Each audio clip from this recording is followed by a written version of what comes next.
Primeiro livro de Samuel, capítulo 22, eu vou ler do verso 20 ao verso de número 23. O texto diz assim: Porém, dos filhos de Aimeleque, filho de Aitube, um só, cujo nome era Abiatar, salvou-se e fugiu para Davi. Ele anunciou que Saul tinha matado os sacerdotes do Senhor. Então Davi disse a Abiatar: Bem sabia eu naquele dia que, estando ali Doeg, o edomita, não deixaria de o dizer a Saul: Fui a causa da morte de todas as pessoas da casa do teu pai. Fica comigo, não temas, porque quem procura minha morte, procura também a tua. Estarás a salvo comigo. Vamos orar. Senhor amado e Deus bendito, queremos exaltar a tua majestade, queremos agradecer o privilégio de mais uma vez, no dia do Senhor, nos reunir como teu povo a fim de proclamar a vitória de Cristo Jesus sobre a morte. Louvamos o teu nome porque esta vitória nos permite, ó Deus Santo, estar na tua presença, nós que declaramos a nossa confiança no ungido do Senhor. Louvamos o teu nome, porque em tua presença podemos ouvir palavras de vida. Que a palavra que será pregada venha falar ao nosso coração, que o teu Espírito venha iluminar o nosso entendimento, para compreendermos a Escritura. É a nossa oração, Senhor, em nome de Jesus. Amém. Meus irmãos, o sermão do texto do capítulo 22, o sermão anterior, do verso 6 ao verso 19, eu afirmei que o capítulo 22 aqui do livro de Samuel, ele vai trazer e traçar um contraste, um paralelo entre Saul, o rei que foi rejeitado pelo Senhor, e Davi, que está sendo anunciado no livro como o homem segundo o coração de Deus. Eu mostrei que Davi, a despeito de ter titubeado na fé, ele pecou contra o Senhor, ele não confiou naquele que o comissionara, ele mentiu para tentar se safar, ele se fingiu de louco e foi envergonhado pelo rei. Mas a despeito de todos estes pecados, depois de se arrepender, Davi se volta para o próximo. Davi busca defender a sua família, ele se preocupa com aqueles que estão ao seu redor. Saul, por outro lado, porque tinha o coração governado pelo desejo de permanecer no trono. E veja, Saul tinha uma palavra muito específica e muito direta de Deus. Eu estou tirando o reino de você e estou dando ao teu próximo. E então Saul se vê agora brigando com Deus para permanecer no trono. E por conta disso, o que você tem nos versos anteriores é Saul julgando todos aqueles que não estavam em acordo com o que ele queria. E essa é uma característica interessante, porque nós costumamos fazer isso. Quando nós temos ao nosso redor pessoas que não estão muito em acordo com aquilo que nós queremos, com os desejos do nosso coração, nós costumamos olhar para essas pessoas como se fossem inimigas nossas. E foi isso que Saul fez com o sacerdote. O sacerdote que foi enganado por Davi, foi avaliado por Saul desta maneira: você está do lado do meu inimigo. E Saul então julga dessa maneira. Saul, além disso, confia apenas em um homem, Doeg. Doeg maliciosamente entra aqui na história e fala exatamente aquilo que Saul queria ouvir. Doeg se ajunta à narrativa que mais favorecia o rei. E ouvindo Doeg, Saul acaba punindo os sacerdotes, pois, como eu disse, ele estava vendo os sacerdotes como seus inimigos e como aliados a Davi. O texto que eu li nessa manhã encerra o capítulo 22, e esses versículos vão acentuar ainda mais o contraste que existe entre Saul e Davi. O que você verá nestes versículos é o contraste entre os dois ungidos do Senhor. O ungido que foi rejeitado por Deus, o ungido que está sendo agora levado ao trono. Como é que o texto mostra este contraste? Você percebe, em primeiro lugar, que o rei Saul, centrado em si mesmo, toma atitudes cruéis. Saul, centrado em si mesmo, toma atitudes cruéis. Veja que o texto inicia mostrando que, a despeito da chacina que Saul ordenou, chacina esta que foi executada pelo próprio Doeg, nessa chacina 85 sacerdotes foram mortos. Mas o texto vai mostrar que um deles, um dos sacerdotes, um dos filhos daquele sacerdote que dera pão a Davi, sobreviveu. Dê uma olhada no versículo 20. Porém, dos filhos de Aimeleque, filho de Aitube, um só, cujo nome era Abiatar, salvou-se e fugiu para Davi.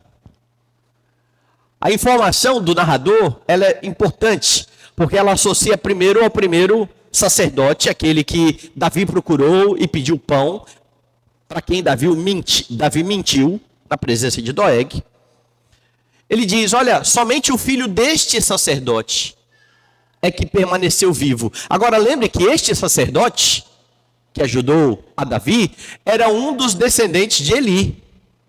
Deus já havia rejeitado também, lá no começo do livro, a casa de Eli, dizendo que eles não mais seriam sacerdotes do Senhor, mas um deles, Abiatar, está aqui, sobrevive, corre para Davi. Aitube então chega a Davi e trata de dizer ao ungido de Deus o que tinha ocorrido. Está no verso 21 isso. E lhe anunciou que Saul tinha matado os sacerdotes do Senhor. Ele chega diante de Davi e conta a notícia e faz todo o seu relato.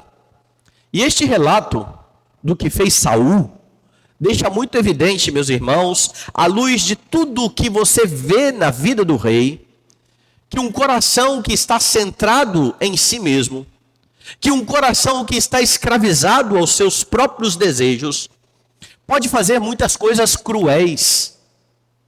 A notícia é: Saul matou todos os sacerdotes. Saul cometeu uma chacina. Agora pense bem na ironia. Saul havia sido ordenado pelo Senhor a matar todos os amalequitas, a destruir todos eles, a não deixar nenhum deles de pé.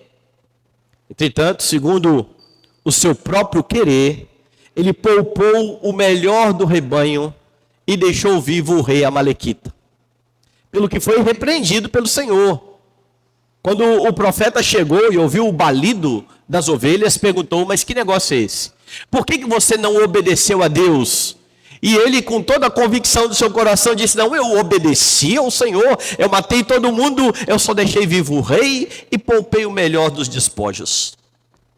Deus não pediu nada disso. Mas Saul não está comprometido com o que Deus quer. Saul está comprometido com aquilo que ele acha melhor, com aquilo que ele intenta fazer. E por isso, então, ele ignora a maldade dos inimigos do povo de Deus, a maldade dos amalequitas, e deixa vivo o seu rei. Agora, de forma irônica, ele se lança contra os sacerdotes do Senhor, não levando em conta o ofício destes homens e o fato deles serem ungidos de Deus, por entender que eles estavam contra Saul e a favor de Davi. Então perceba o que acontece quando o seu coração está centrado em você mesmo. Você não se importa com os inimigos de Deus, mas aqueles que você considera seus inimigos, você quer dar cabo. Você quer destruir. Saul está fazendo isso. Saul ignorou todo um povo que estava contra o Senhor e agora ele não titubeia, ele mata cada um dos sacerdotes que ele entende estar contra ele. Cego pelo seu desejo de continuar reinando, Saul está ignorando que Deus já havia sentenciado que daria o seu reino a um homem que era melhor do que ele. E por conta de tudo isso, Saul está pecando, tentando realizar o seu intento. Você precisa perceber a soberania de Deus nesse texto. Deus está aqui usando o ato mau do coração de Saul, a fim de cumprir o seu juízo contra a casa de Eli. Deus não está alheio à história. Saul tem os seus desejos. Saul tem um intento. Saul quer fazer de fato algo que tem a ver com o desejo do seu coração, mas há um Deus soberano que reina e que está usando toda a maldade do rei para executar o seu juízo contra a casa de Eli. A casa de Eli havia sido negligente no sacerdócio. Os filhos de Eli, Ofni e Finéias, eram terríveis. Volte aí, lá para o capítulo 2, e lembre esse juízo de Deus. Verso de número 31. Eis que vem dias em que cortarei o teu braço e o braço da casa do teu pai, para que não haja mais velho nenhum em tua casa. Ele ouviu isso do Senhor. Eu vou exterminar a sua família. E veja o que Deus diz mais. E verás o aperto da morada de Deus a um tempo com o bem que fará Israel. E jamais haverá velho em tua casa. Preste atenção no 33. O homem, porém, da tua linhagem, a quem eu não afastar do meu altar, será para te consumir os olhos e para te entristecer a alma. E todos os descendentes da tua casa morrerão na flor da idade, ser-te-á por sinal o que sobrevirá a seus dois filhos, a Ofni e Finéias, ambos morrerão no mesmo dia. Então perceba, o juízo foi anunciado, Ofni e Finéias morreram no mesmo dia, agora Saul dá cabo de quase todos, mas permaneceu um. Não é isso que Deus está dizendo que aconteceria? Aquele que eu não matar será para a tristeza da sua família. E esse sacerdote, então, volte lá, foi o que sobreviveu e que chegou agora contando todas as coisas a Davi. Saul tem intentos no seu coração, intentos maus. Saul tem um plano para a sua própria vida. Ninguém vai tirar o trono de mim, ninguém vai tirar o reino de mim. Deus tem um plano eterno. E Deus está executando o seu plano a despeito de Saul. É claro que isso não diminui a culpa de Saul, porque Deus não coloca maldade no coração dele. Saul está agindo segundo o seu intento, segundo o seu querer. Mas isso destaca, meus irmãos, que acima de toda a história, há um Deus que governa soberanamente. E isso deve levar o seu coração a descansar nele.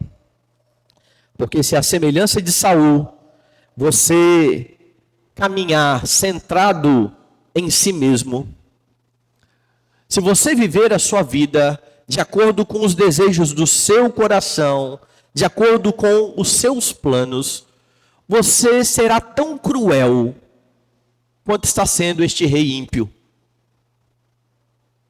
Você que já teve o seu coração lavado por Cristo, se não cuidar, pode ter atitudes tão terríveis quanto a atitude de Saul.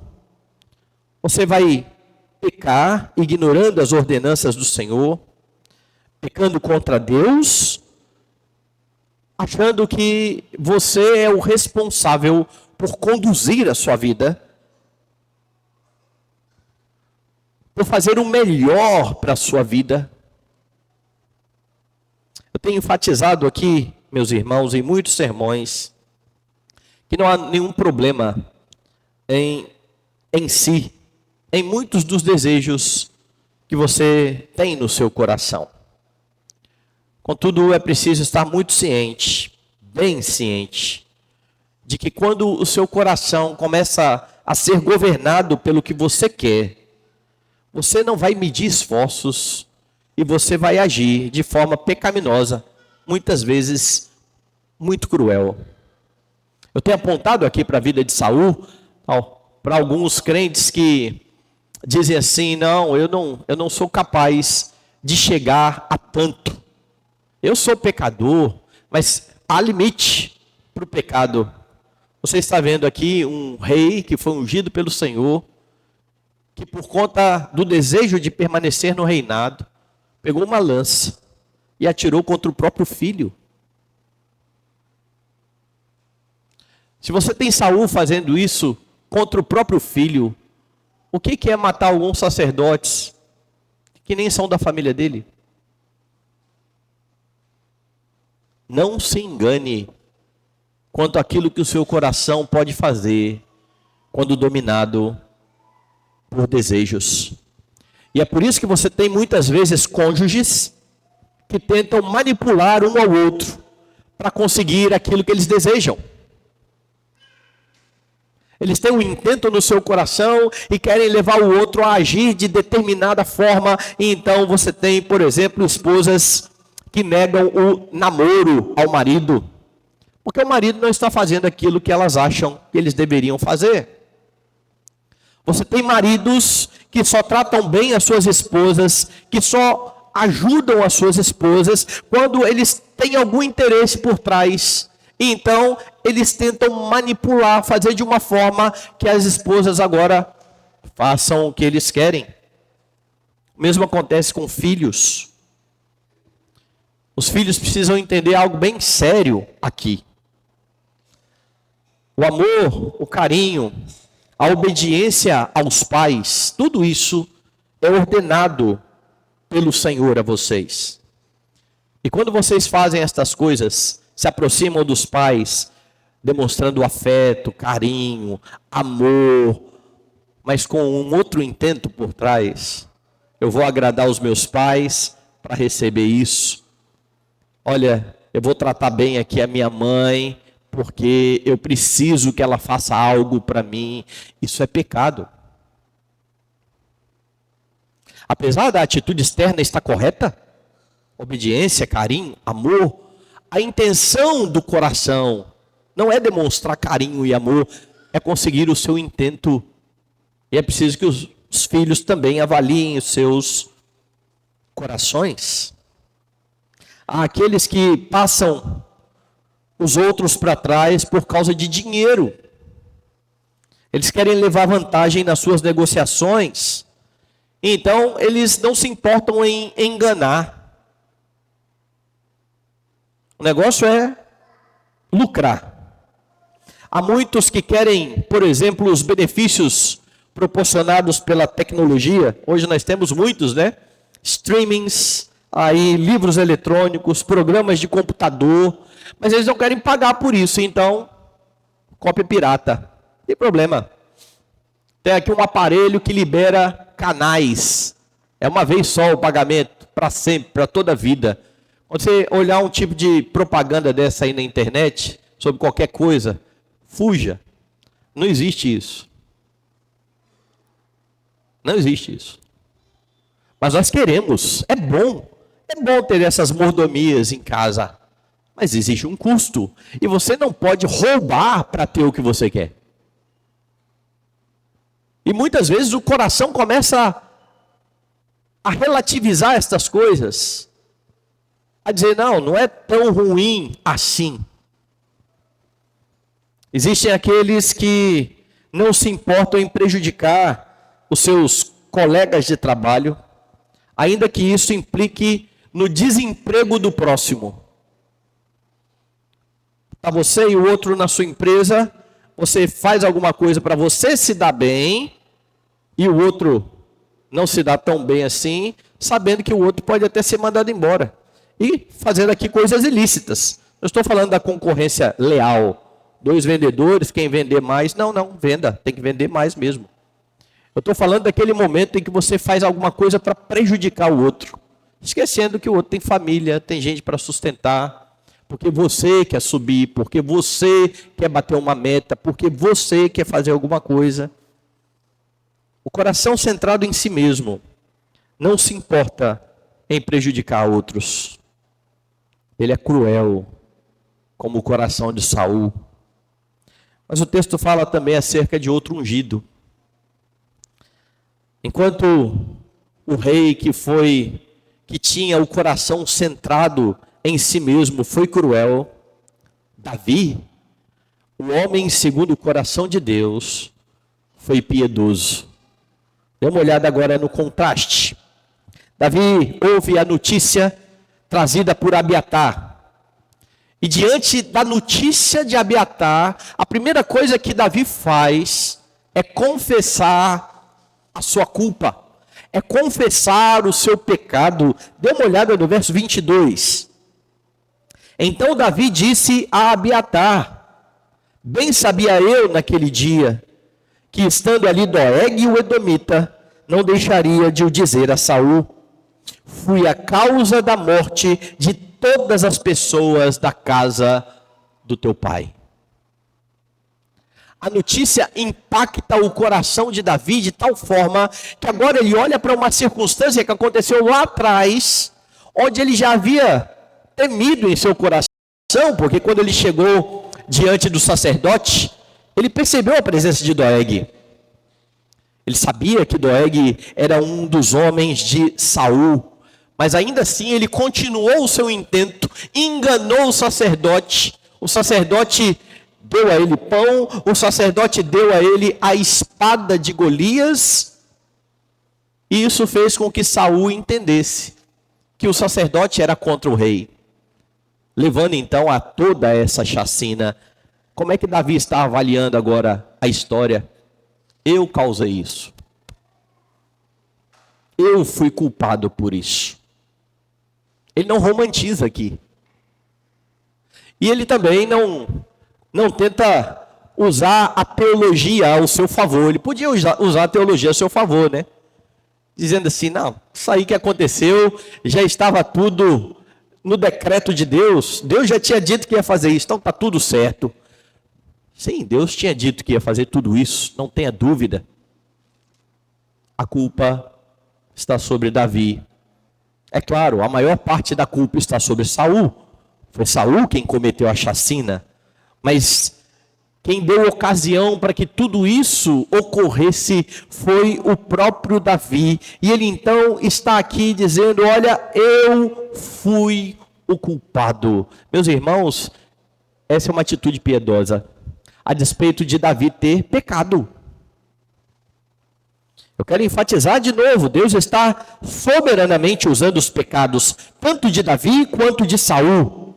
Mas você precisa perceber uma diferença aqui entre Saul e Davi. Porque Saul continua firme no seu intento. Ele continua contra Deus, ele terá um fim trágico, você sabe disso. Davi não. Davi está pecando também. Mas diante da notícia, o seu coração fica contrito. Ele entende o seu pecado. Ele entende a sua responsabilidade. Davi está reconhecendo o que fez. E é nesse contexto que ele escreve um salmo, colocando o seu inimigo diante de Deus e esperando na misericórdia de Deus. E eu quero que você atente para algo bastante interessante. Doeg fez a sua fofoca. A fofoca de Doeg levou Saul a matar os sacerdotes. Um deles chega para Davi e diz, olha, aconteceu tudo isso. Davi fala, a culpa é minha. Foi o que eu fiz. Eu devia ter arredado o pé quando eu vi Doeg ali. Ele está confessando a sua culpa. E ele escreve um salmo. E eu gosto da forma como o editor do livro dos Salmos, que nós não sabemos quem foi, organizou os Salmos. Porque quando você vai para o livro de Salmos, nós lemos aqui o Salmo de número 51, que é o Salmo de confissão de Davi. Não é uma confissão desse pecado, foi outra ocasião. Na verdade, será uma ocasião mais à frente. O Salmo 51 será escrito. Mas quando o escritor aqui, o editor do livro dos Salmos, organiza os Salmos, ele coloca o Salmo 51, que é o Salmo de confissão de pecado, que é o que está acontecendo lá. Davi está assumindo a sua culpa. E logo em seguida, no Salmo 52, perceba então qual é o Salmo. Ao mestre de canto, Salmo didático de Davi, quando Doeg, o edomita, fez saber a Saul que Davi entrara na casa de Abimeleque. Esse salmo faz então menção àquele momento histórico. É quando Davi toma notícia do que aconteceu. Veja o que o rei escreve. Por que te glorias na maldade, ó homem poderoso? Pois a bondade de Deus dura para sempre. A tua língua é de planos, de destruição, é qual navalha afiada, ó pratigadora de enganos. Amas o mal antes que o bem, preferes mentira a falar retamente. Amas todas as palavras devoradoras, ó língua fraudulenta. Também Deus te destruirá para sempre. Há de arrebatar-te e arrancar-te da tua tenda e te extirpará da terra dos viventes. Os justos hão de ver tudo isso, temerão e se rirão dele, dizendo: eis o homem que não fazia de Deus a sua fortaleza. Antes confiava na abundância dos seus próprios bens e na sua perversidade se fortalecia.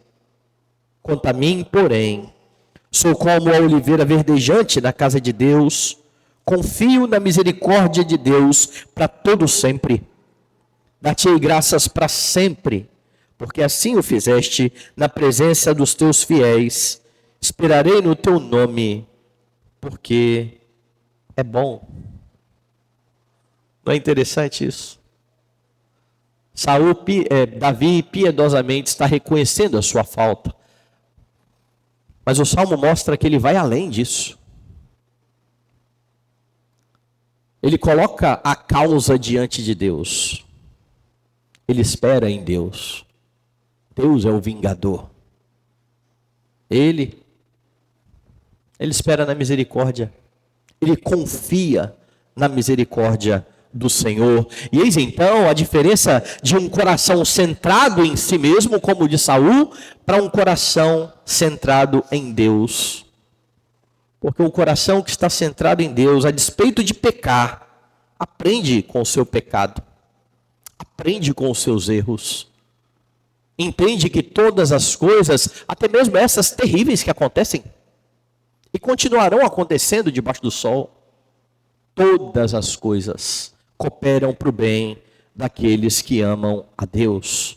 É por isso que Davi reconhece a sua culpa, busca perdão, coloca tudo diante do Senhor. Quem está em Cristo, meus irmãos, é capaz de pecar à semelhança dos ímpios. Por vezes, pecados piores do que os pecados dos ímpios. Então a diferença entre o crente e o incrédulo não é que um peca e o outro não peca. Debaixo do sol, os crentes têm condições de não pecar. Lembra de João escrevendo: estas coisas vos escrevo para que não pequeis. Mas João sabe qual é a realidade de viver debaixo do sol. Se todavia alguém pecar, temos um advogado junto ao Pai. O cristão centrado no Senhor, ele reconhece a sua falta e busca o perdão. Ele se volta para o Senhor.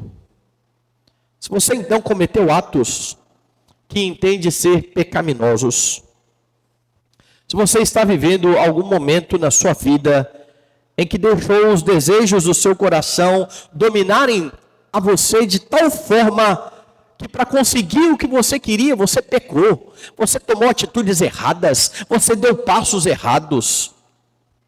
Você precisa se arrepender do pecado. Crentes pecam. Crentes reconhecem a sua falta. Crentes sabem que no Senhor eles têm redenção. Vá além. Peça perdão àqueles contra quem você tem pecado. Seja o seu cônjuge, sejam seus filhos, sejam seus pais, sejam irmãos da igreja, seja um companheiro de trabalho. Você precisa confessar o seu pecado àqueles a quem você feriu ou tratou de uma forma que não é bíblica, porque você deixou algo tomar conta do seu coração e esqueceu que você é um súdito do reino de Deus, você não é um soberano no seu reino. Crentes se arrependem, meus irmãos. Reconheça a sua falta, confesse a sua culpa. A Bíblia é clara que quem confessa e deixa alcança misericórdia. Mas você vê aqui ainda mais uma atitude piedosa de Davi. Veja o verso de número 23. Fica comigo, não temas, porque quem procura a minha morte, procura também a tua. Estarás a salvo comigo.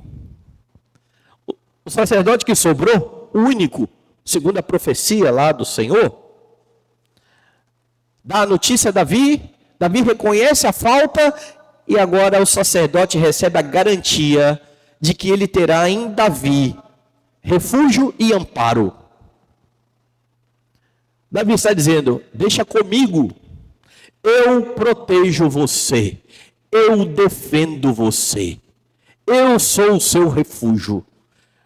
Ninguém vai fazer mal a você se você estiver comigo. E aqui você já pode lembrar de outro ungido, muito melhor do que Davi, que é quem dá a você todas essas garantias. Meus irmãos, o rei no Antigo Testamento é o pastor de Israel. Entretanto, Saul, como um mau pastor, matou suas ovelhas. Era Saul o pastor dos sacerdotes. Como rei, ele é pastor de todo o povo. Saul mata as suas ovelhas. Davi, como futuro rei, como futuro pastor de Israel, está prometendo segurança. E isso perdurará, porque aquele que procede de Davi vai dizer a mesma coisa às suas ovelhas. Eu dou a minha vida pelas minhas ovelhas. Ninguém pode arrebatar as minhas ovelhas da minha mão. O bom pastor dá a vida pelas ovelhas. Davi oferece aqui refúgio a Abiatar. Mas se você olhar para o salmo que ele escreveu nessa ocasião, que eu já li aqui, fica muito claro que Davi sabe que não é ele a verdadeira fortaleza. Volte lá no Salmo 52.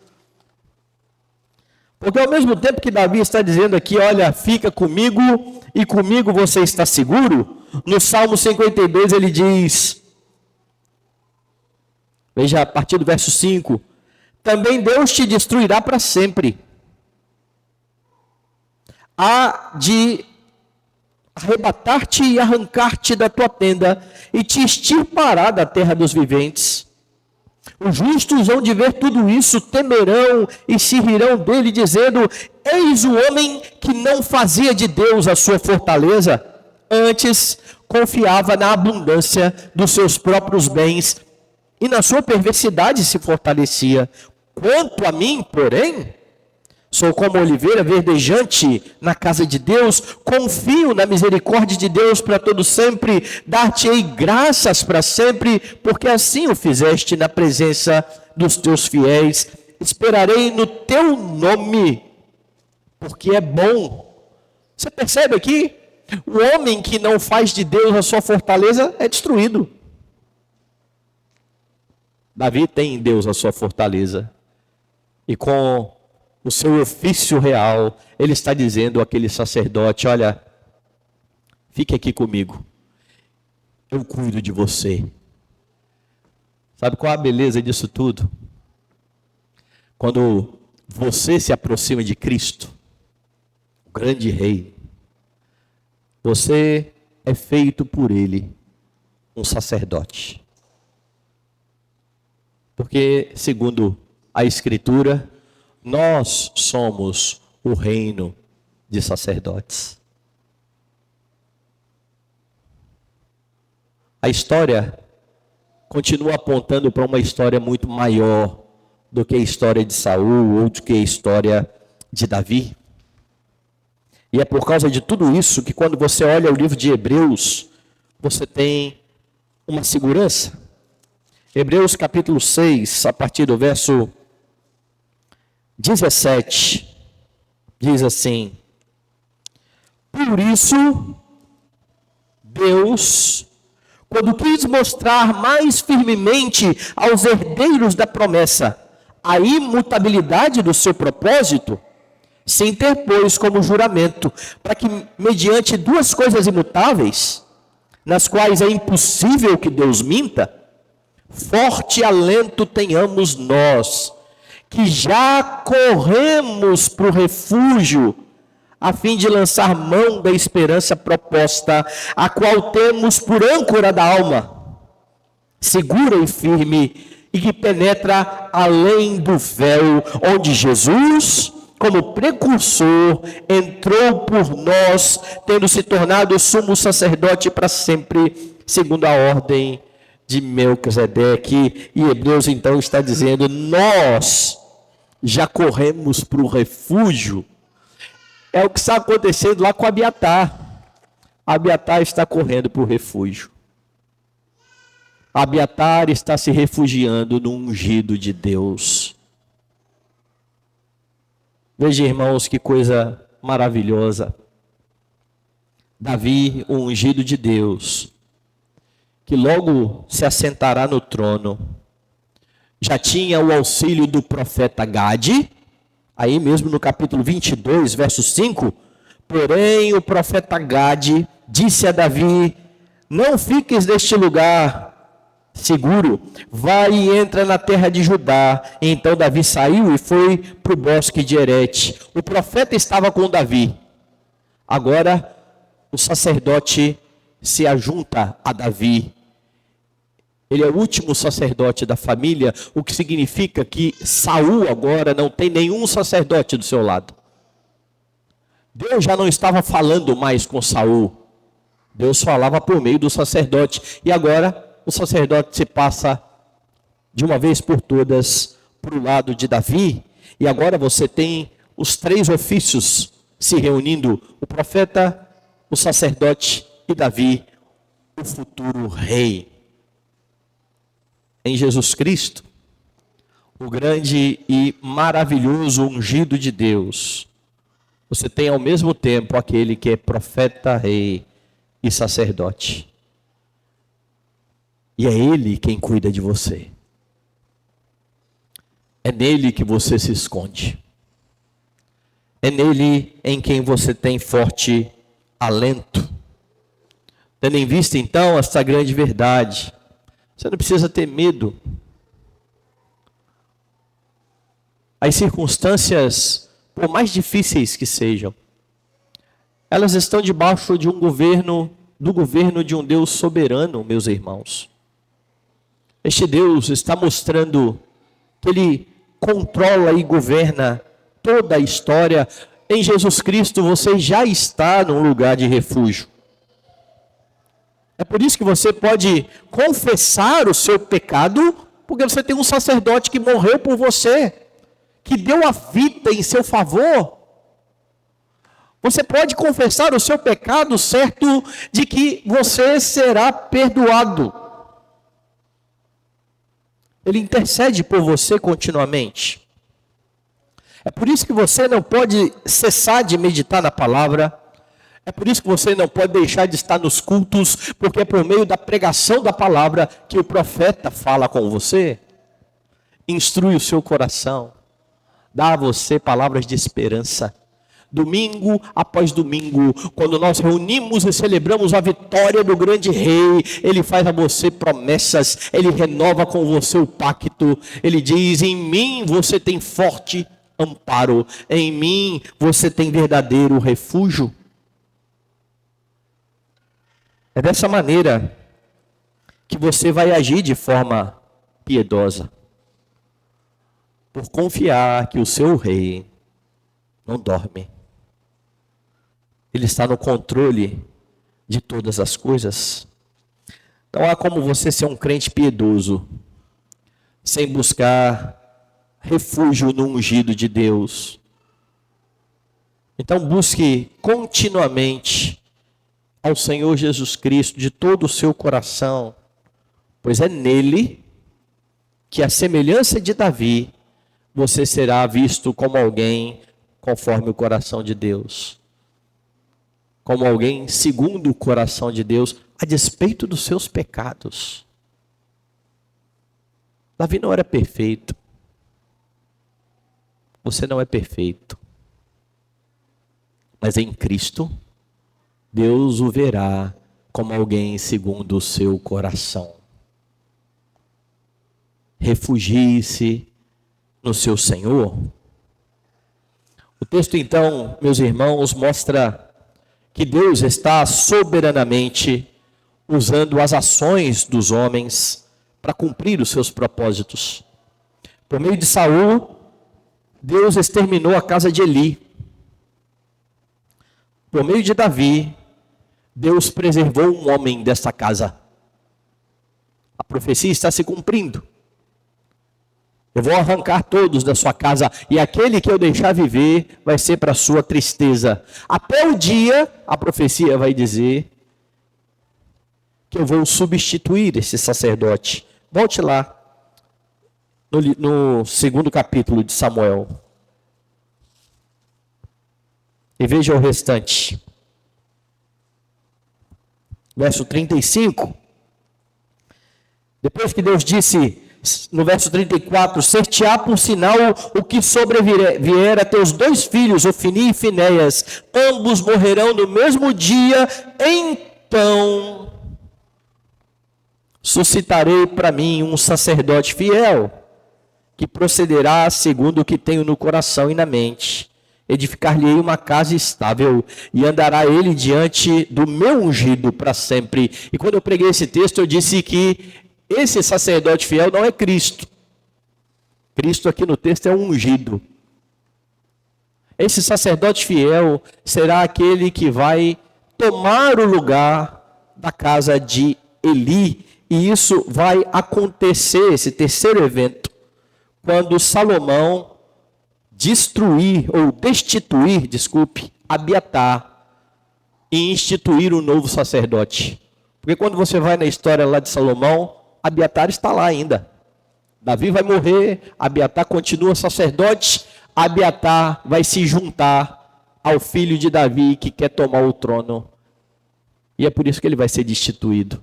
E então outro sacerdote fiel irá aparecer. Veja, Deus está usando Saul para matar quase todos. Deus usa Davi para preservar um. Deus usará Salomão para terminar de vez, de cumprir a sua profecia. Deus está soberanamente governando a história. Os homens são responsáveis. Cada um deles. Deus é soberano sobre a sua vida. Você é responsável. E nesse texto que mostra o contraste entre os 2 ungidos, você aprende que o rei Saul, centrado em si mesmo, foi cruel. Davi, o homem segundo o coração de Deus foi piedoso. Qual a diferença destes homens? São dois pecadores. A diferença não está nos homens, mas em quem estes homens estão crendo. Davi tinha os seus olhos no Messias, e por estar em Cristo, o verdadeiro refúgio, você pode se ajuntar a Davi em sua condição. Você pode se ajuntar a Davi em sua contrição. Você pode se ajuntar a Davi em sua confiança. Para isso, avalie sempre o seu coração, reconheça os seus pecados. Esteja bem certo de que Deus é rico em perdoar. Busque amar e cuidar daqueles que estão à sua volta. Fazendo isso, você estará imitando aquele em quem Davi se refugiava. Porque é isso que Cristo faz com os seus. Jesus cuida do seu povo. Só em Cristo haverá verdadeira piedade. O coração que está escondido em Cristo é um coração piedoso. Por isso, viva os seus dias nele e para a glória dele.